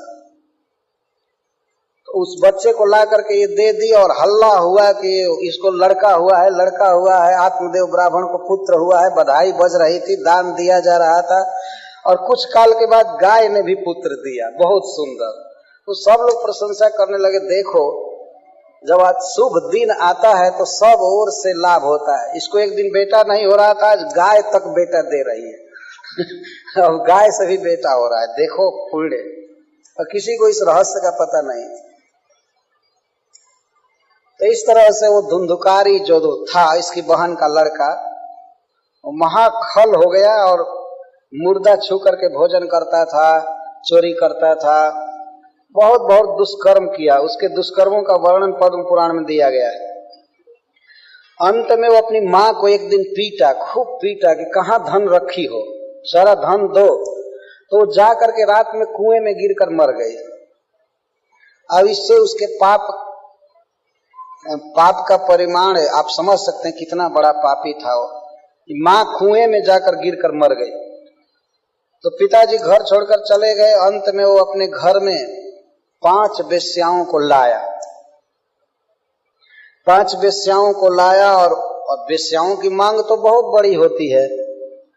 कहीं से चोरी करके, कहीं अपहरण करके, जुआ खेल करके या लॉटरी से जैसे तैसे वो धन लाता था, 5 का पोषण करता था। बहुत ज्यादा चोरी किया, घर में बहुत धन इकट्ठा हो गया। तो उन स्त्रियों ने एक दिन मीटिंग किया, 5 ने, कि भाई इतना अवैध धन ला रहा है जगह जगह से, तो किसी दिन सरकार पकड़ेगी, पूछेगी कि तुम्हारा कौन सा फैक्ट्री चल रहा है, कहाँ से धन आया है, ये सारा धन कहाँ से आया। सारा पता चल जाएगा कि ये चोरी का धन है, तो वो तो पकड़ा जाएगा, हम लोग भी जेल जाएंगे। इसलिए एक काम करना चाहिए कि इसको अब जान से मार देना चाहिए, इसकी हत्या कर देनी चाहिए, नहीं तो हम लोग जेल की हवा खाएंगे। तो 5 ने मिल करके रात में उसको मारना चालू किया। मर नहीं रहा था। अंत में उसके मुख में वे कोयले का अंगार डाल करके मार, जलता हुआ अंगार उसके मुख में डाली, तड़प तड़प कर मर गया। और इसके बाद वो भयंकर प्रेत हो गया। और वो स्त्रियां उसी रात उसके शव को, उसके लाश को उसी घर में दफना दिया, उसी घर में जमीन के अंदर कर दिया। और लोग पूछते थे कि वो धुंधुकारी जी अभी नहीं आए, इस बार बहुत दूर चले गए हैं क्या। तो वो लोग कहती थी हाँ, धन के लोभ से बहुत दूर चले गए हैं इस समय, वो कहती थी। और किसी दिन बारी बारी से वे निकल कर भाग गई। गोकर्ण जी भी घर छोड़ करके चले गए थे। इसके भाई, उनको पता लगा कि मेरे भाई को वेश्याओं ने मार दिया है, तो वे गए गया जी में पिंडदान किए। इसके बाद अपने गांव पर आए, घर में सोए थे आंगन में, तो कभी हाथी के रूप में, कभी भेड़ा के रूप में, कभी हवा के रूप में, आंधी के रूप में, ऐसे उनके सामने आ रहा था। तो गंगा जी का पानी लिए थे कमंडल में, को छिड़के उस पर, तो उसे बोलने की शक्ति आ गई और बोला कि हे भैया, मैं आपका भाई धुंधुकारी हूँ, मैं बहुत बड़ा पापी हूँ, मुझे वेश्याओं ने इस तरह मार दिया है, मैं दुर्गति में पड़ा हूँ, आप मेरा उद्धार कीजिए। तो गोकर्ण जी ने कहा कि तुम्हारे उद्धार के लिए मैं गया जी में श्राद्ध करके आया हूँ, इससे तुम्हारी मुक्ति नहीं हुई। तो धुंधुकारी कहता है कि सैकड़ों गया श्राद्ध से भी मेरी मुक्ति नहीं होगी, कोई दूसरा उपाय कीजिए, कोई दूसरा बलवान साधन कीजिए। तो गोकर्ण जी कहे कि ठीक है, तुम शांति से रहो, मैं उपाय करूंगा। वो रात भर रहे। सवेरा जब हुआ तो ब्राह्मणों की बस्ती थी, ब्राह्मणों का गांव था। गोकर्ण जी ने कहा कि हमारे भाई की दुर्गति हो गई है, ऐसे ऐसे क्या उपाय किया जाए। तो कोई कुछ नहीं बता रहा था। लोग कहे कि जब गया जी में श्राद्ध करने से मुक्ति नहीं हुई तो अब कोई उपाय नहीं है। अंत में गोकर्ण जी भगवान सूर्य को रोके, कहे कि आप जगत के चक्षु हैं, जगत को जीवन देते हैं, प्रकाश देते हैं, आप बताइए कि मेरा भाई कैसे मुक्त होगा।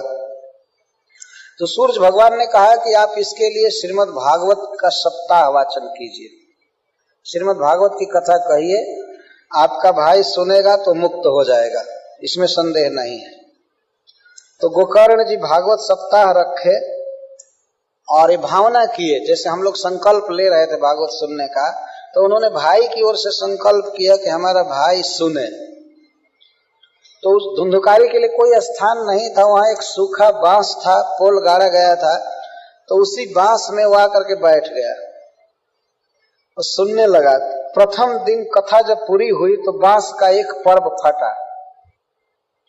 रोज लोग सुनते थे कि कथा के बाद बांस का पर्व फट रहा है, पोर फट रहा है, लेकिन लोग समझते नहीं थे।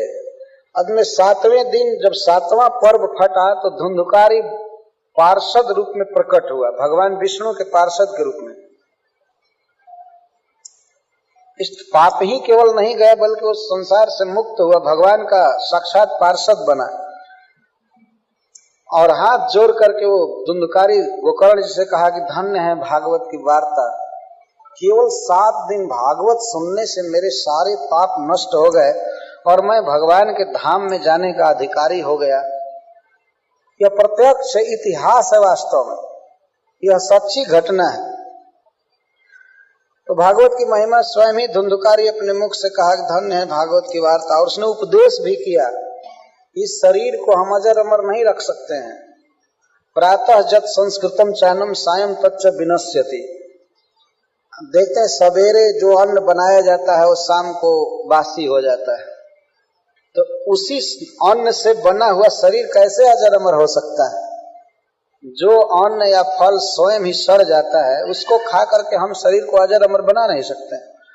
तो जब तक हमारा शरीर है तब तक हम भगवान की भक्ति करें, भागवत पढ़ें, भागवत सुने। ये धुंधुकारी उपदेश किया और कहा कि देखो मैं प्रमाण हूं कि भागवत सबसे बढ़ करके है, सबसे बड़ा साधन है, और 7 दिन बैठ करके सुनना होता है, इसमें और बहुत प्रयास नहीं है। कुछ नियम हैं भागवत सुनने के। एक नियम यह है कि 7 दिन तक मनुष्य को पूर्ण ब्रह्मचर्य का पालन करना चाहिए, स्त्री या पुरुष दोनों को पूरा ब्रह्मचारी रहना चाहिए 7 दिन। ये नियम लिखा गया है। और यदि संभव हो तो जमीन पर सोना चाहिए। जब बहुत भारी भारी गद्दा पर लोग सोते हैं वैसे नहीं सोना चाहिए 7 दिन तक। नीचे अधः शयनम नीचे सोना चाहिए। पता नहीं इस देश में इस अधः का क्या अर्थ होगा। हम लोगों के यहाँ तो सीधे जमीन पर सो जाते हैं लोग। तो देश काल के अनुसार कुछ कुछ तो नियम का पालन करना ही चाहिए। और एक और नियम है कि भक्ति से विमुख लोगों के साथ 7 दिन तक बात नहीं करनी चाहिए। जो लोग पाखंडी होते हैं, भगवान विष्णु की निंदा करते हैं, मूर्ति पूजा आदि नहीं मानते हैं, उनके साथ 7 दिन बात न करें। ये नियम लिखा गया है। भाषण न करे, क्रोध न करे किसी पर। क्रोध का कारण भी हो, अवसर भी आ जाए तब भी चुप रहे, क्रोध न करे। और घर की चिंता छोड़ करके भागवत सुने। हमारे भारतवर्ष में तो बहुत देर तक लोग भागवत सुनते हैं, सवेरे भी, दोपहर के बाद भी, रात में भी। लेकिन यहाँ तो केवल शाम को रखा गया। ये है देश का अंतर, इसको देश काल कहते हैं।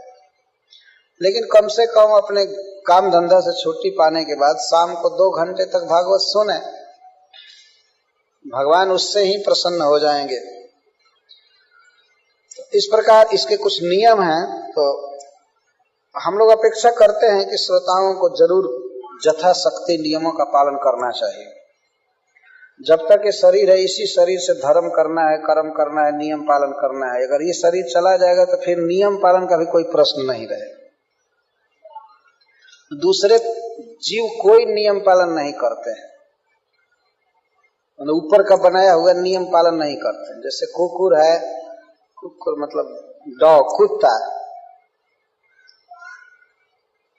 कुत्ता के लिए आदमी नियम पालन करता है, वो पालन नहीं करता है। ऐसा दिमाग आज के आदमी का हो गया। देख रहे कुत्ते की सेवा करते हैं। एक दिन मैं गया था एक स्टोर हाउस में ह्यूस्टन में, तो एक भक्त बताया कि केवल केस कटाने का $80 लगता है एक जगह पर, केस को एक डिजाइन में कटाने का। और कुत्ता का वहीं पर एक व्यक्ति कटा रहा था, उसको $100। कुकुर का केस कटाया जा रहा था, उसका $100 लग रहा था। हमें भी सुने हैं कि लोग कुत्ता लेकर के चलते हैं तो एक बाकेट हाथ में लिए रहते हैं और जहां वो शौच करता है उसको टांग लेते हैं। क्या अधम दशा हो गई आदमी की। कुत्ते के लिए जूता, कुत्ते के लिए जैकेट और कुत्ते के लिए फूड स्टोर होता है अलग, उसको भोजन लाते हैं, करते हैं। इस तरह की अशुद्धि नहीं रखनी चाहिए। जो लोग भी इस तरह रख रहे हों उनको सुधार करना चाहिए अपने वास्तव में। ये गॉड की सेवा नहीं करने के कारण माया डॉग की सेवा कराती है। प्रभुपाद जी लिखे हैं इसको कि जब मनुष्य भगवान की सेवा छोड़ देता है तो माया कहती है तब कुत्ते की सेवा करो, क्योंकि डॉग के ठीक उल्टा गॉड है।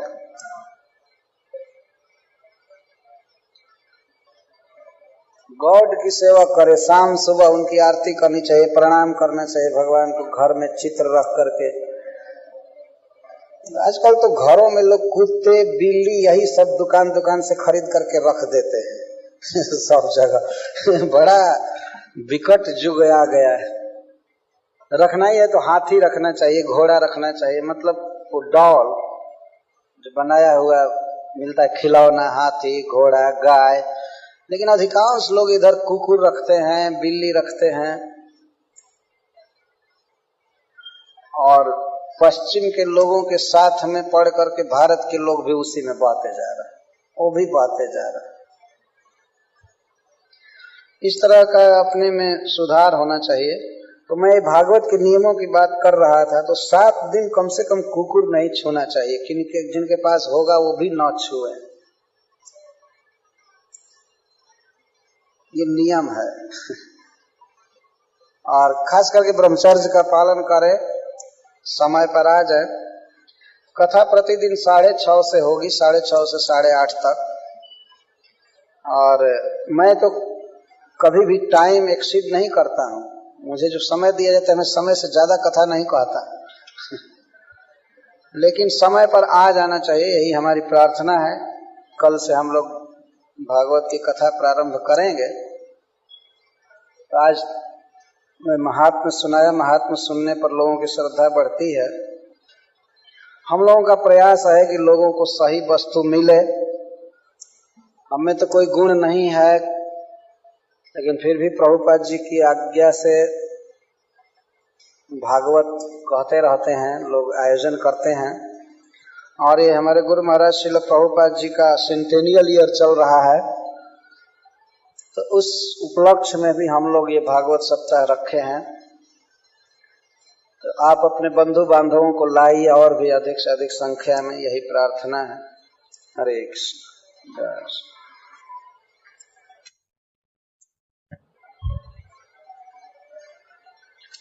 इसके बाद भागवत की आरती की जाएगी।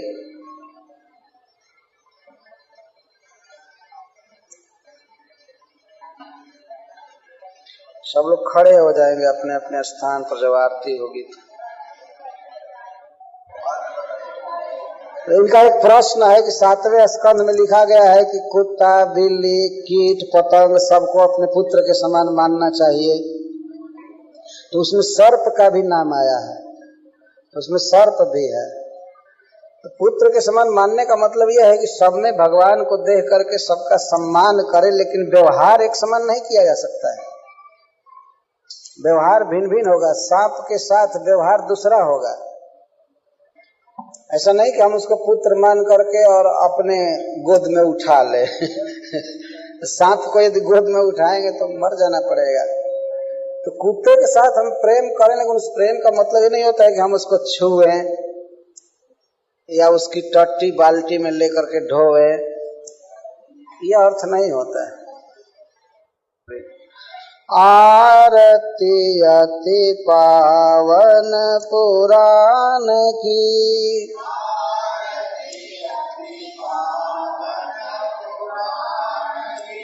धर्म भक्ति विज्ञान खान की,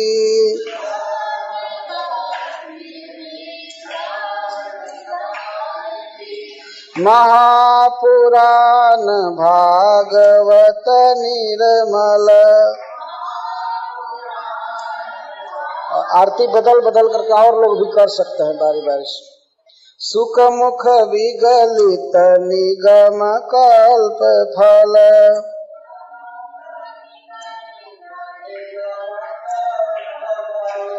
ठीक है, साथ में गावे, कल बारी बारी से गाएंगे, साथ में गाएंगे।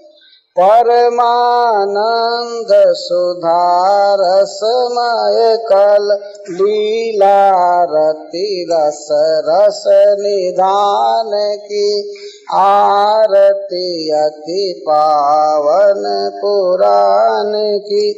कलिमल मथनी त्रिताप निवारिणी जन्म मृत्युमय भव भयहारिणी। सेवत सतत सकल सुखकारी सुमौषधि हरि चरित गान की आरती अति पावन पुराण की। विषय विलास विमोह विनाशिनी विमल विराग विवेक विकासिनी। भगवत तत्व रहस्य प्रकाशिनी परम ज्योति परमात्म ज्ञान की आरती अति पावन पुराण। परमहंस मुनि मन उल्लासिनी रसिक हृदय रस रास विलासिनी। मुक्ति मुक्ति रति प्रेम सुदासिनी कथाय किंचन प्रिय सुजान की आरती अति पावन पुराण की। धर्म भक्ति विज्ञान खान की आरती अति पावन पुराण की। हरे कृष्ण कृष्ण कृष्ण हरे हरे हरे राम राम राम हरे हरे। हरे कृष्ण कृष्ण कृष्ण हरे हरे हरे राम राम राम हरे हरे। हरे कृष्ण कृष्ण कृष्ण हरे हरे हरे राम राम राम हरे हरे। श्रीमद् भागवत महापुराण की जय। श्रील प्रभुपाद की जय। हम लोगों के भागवत सप्ताह में एक नियम है कि सब लोगों को भगवान को एक बार कम से कम रोज प्रणाम करना चाहिए इस मंडप में। और वो प्रणाम यहाँ करना होगा। यहाँ राधा गोविंद जी का विग्रह है और प्रभुपाद जी हैं। कृपया यहाँ आया करके सब लोग प्रणाम कीजिए। ऐसे आकर प्रणाम करके ऐसे उतर जाएंगे। जूता निकाल करके प्रणाम कर लीजिए, पति रख दीजिए वहीं पर भगवान के सामने। आरती लेते रहेंगे, प्रणाम करके चले जाएंगे। यहीं पर आरती लेकर के जाएंगे और प्रणाम करेंगे। एक बार प्रणाम होना चाहिए कथा में। सामान हटा दीजिए, प्रणाम कर।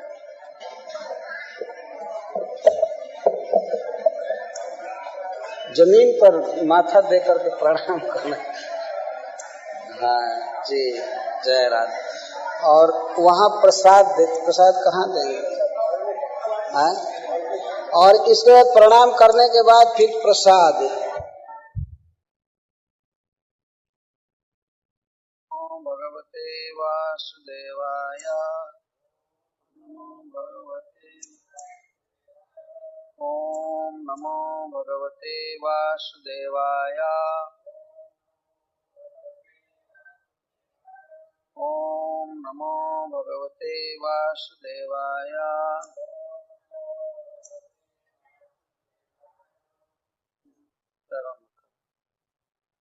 सब लोग अपना अपना पाठ करें, उच्च स्वर से करना चाहिए।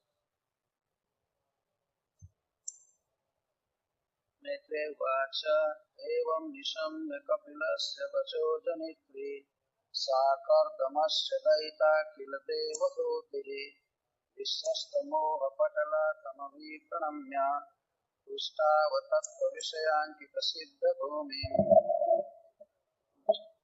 देवहूतिर्वाच अथाप्यजन्तः सलिलेशयानम् भूतेन्द्रियार्थात्ममयं वपुस्ते गुणप्रवाहं सदशेषबीजं दध्यो स्वयं जठराब्जजातः स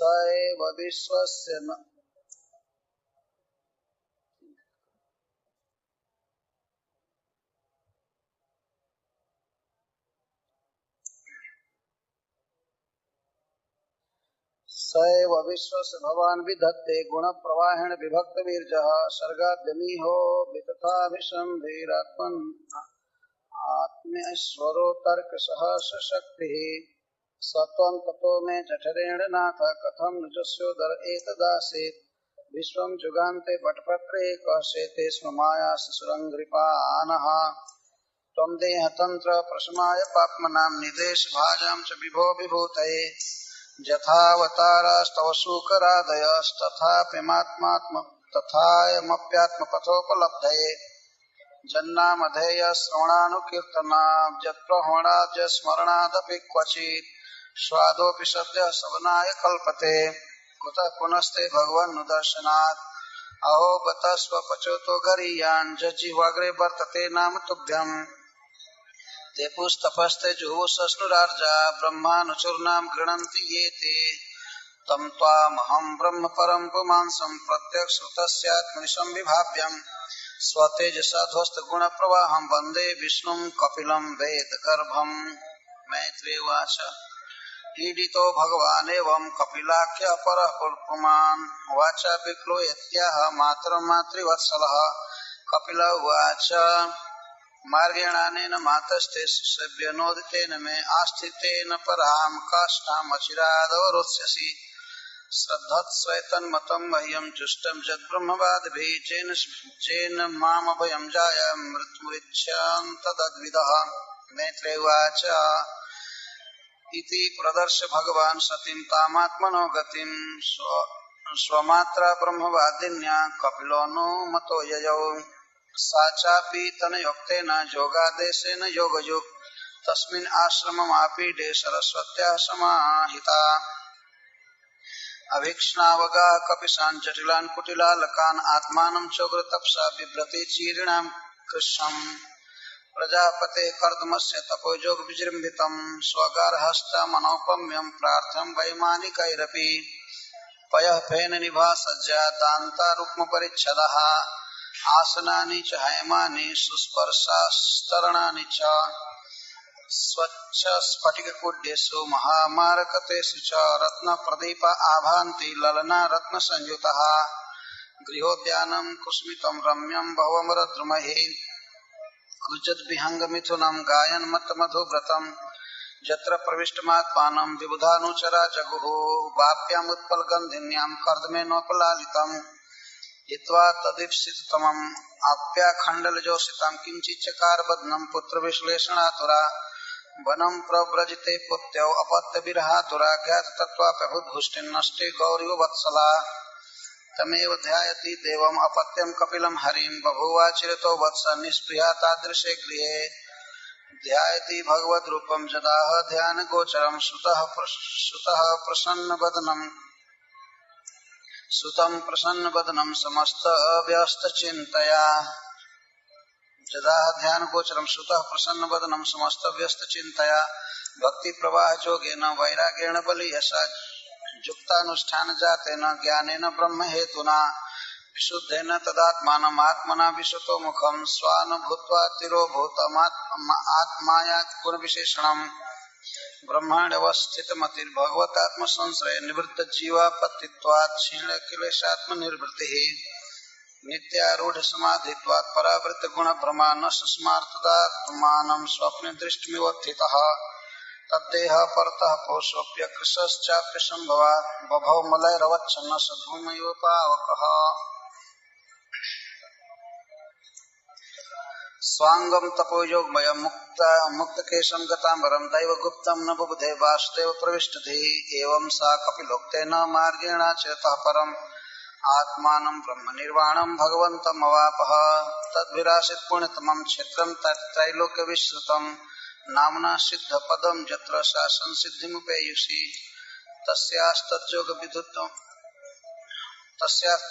विदुतमर्थमभूत्सरित् स्रोतसां प्रवरा सौम्य सिद्धिदा सिद्ध सेविता कपिलोपि महायोगी भगवान पितुराश्रमात् मातरं समनो ज्ञाप प्रागुदीचिं ऋषिं ययौ सिद्धचारण गंधर्वैर्मुनिभिश्चारण अप्सरैः स्तूयमानः समुद्रेण दत्ताहरण निकेतनः आस्ते योगं समास्ताय सांख्याचार्यरभिष्टुतः त्रयाणामपि लोकानाम् उपशान्ते समाहितः एतन्निगदितं तात यत्पृष्टोऽहं तवानघ कपिलस्य च संवादो देवहूत्याश्च पावनः य इदमनुशृणोति यो विधत्ते कपिलमुनेर्मतमात्मयोगगुह्यम् भगवती कृतधि सुपर्णकेतौ उपलभते भगवत्पदारविन्दम् इति श्रीमद्भागवते महापुराणे अष्टादशसहस्र्यां पारमहंस्यां संहितायां तृतीयस्कन्धे कपिलोपाख्याने त्रयस्त्रिंशत्तमोऽध्याय समाप्तम्। तृतीयस्कन्ध।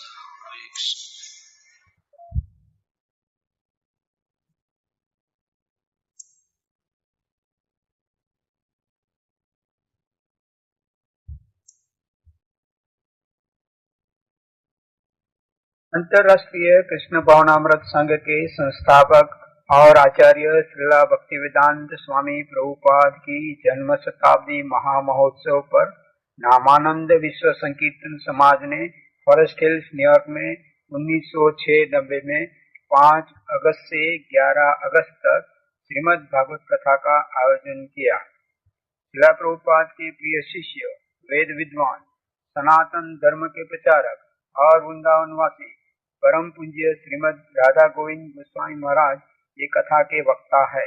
हरे कृष्ण कृष्ण कृष्ण हरे हरे, हरे राम राम राम हरे हरे। श्रीला प्रभुपाद की जय।